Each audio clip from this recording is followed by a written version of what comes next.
Good afternoon, students. This lecture is done for our NCT Electrical and Electronic Engineering students. My subject is Electrical Engineering Fundamentals. Today I am going to show you the behavior of a pure capacitive circuit. This is my topic. Here you can see two cases. Behavior of a pure capacitive circuit at a DC power source and behavior at an AC power source. Here you can see two diagrams. And we are going to study these two cases individually. Right? Let's take this first case, behavior of a pure capacitive circuit or a capacitor at a AC at a DC power source. Right? Here you can see a diagram. Right? Here this capacitor has been connected with this DC power source or simply a battery through this switch. Right? What I am going to do here is I close this switch at t equals 0. Right? Then I am going to plot the voltage variation of this capacitor or the voltage of this capacitor with respect to the time. Here you can see that graph. The capacitor voltage is gradually increasing here. That means it is charging like this. The final voltage of the capacitor will be the supply voltage, which is E. Right? Then in the second graph you can see the current variation of this capacitor. Here you can see the current is decreasing like this, gradually decreasing. I take the initial current as I0. Right? Here the initial capacitor voltage is 0, but initial current of the capacitor is very high, peak. Right? Here 0 means like the short circuit. That means at t equals 0, this capacitor provides a short circuit path for this battery. Right? Short circuiting means huge current is there. Right? So this current can be calculated.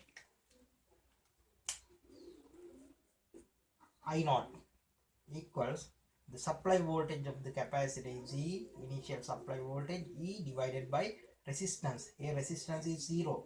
Then E divided by 0 means I0 goes to infinity. Theoretically infinity, but practically there is a huge value here. Right? You can note here the initial capacitor voltage 0, but current is very high. Right? Now I am going to apply this theory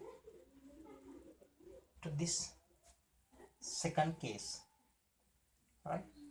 Here this capacitor is connected with an AC power source through this switch, like in the previous case. Right?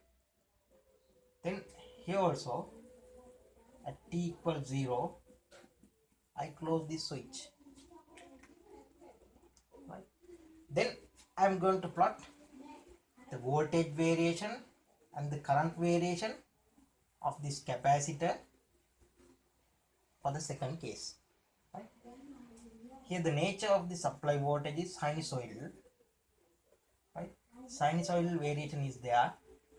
The input voltage is sinusoidal. The capacitor receives this V in. So I can write here V in equals Vc, because direct connection is there. Right? Then I am going to plot the current variation of this capacitor with respect to this capacitor voltage variation. here you can see the capacitor voltage here is 0. Then if we move to the first case, that means in the DC case, if the capacitor voltage is 0, then capacitor current goes to very high value, right? I mark that value somewhere here.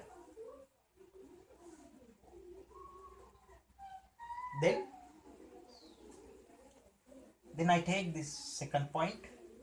Here also capacitor voltage 0. Then current must very high, right? Here also very high, right? The capacitor must follow this sinusoidal nature. Then I can plot this graph like this. Here you can see at the maximum input voltage, or the capacitor voltage, current is 0. At maximum, current 0.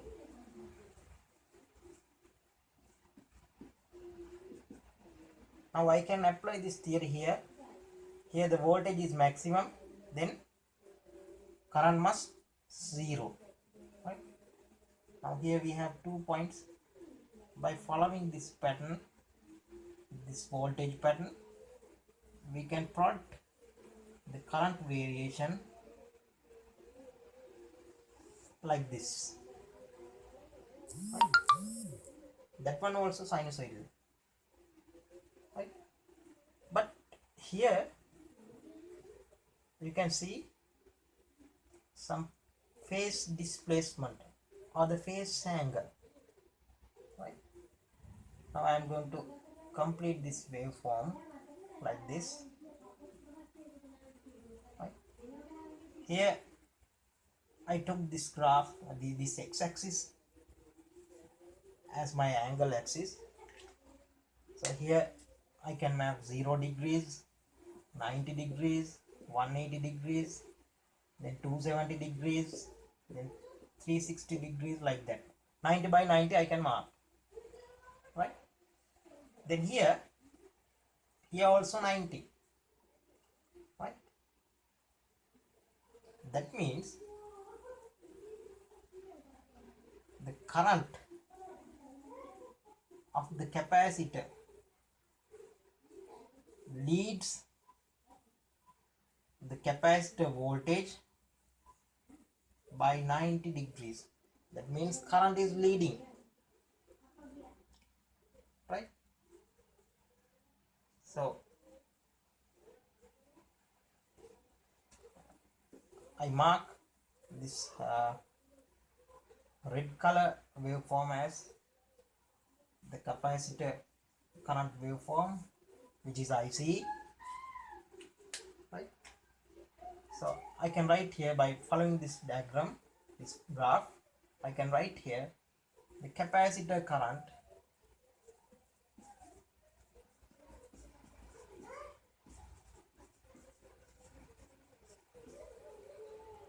leads the capacitor voltage by 90 degrees. This is our final conclusion, right?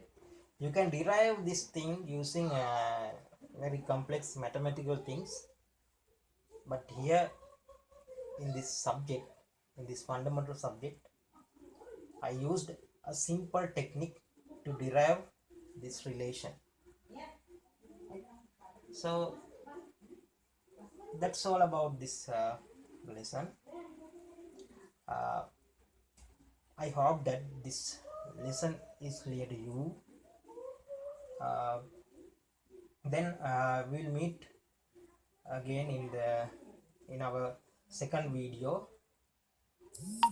which is nothing but about the inductors. Okay, thank you.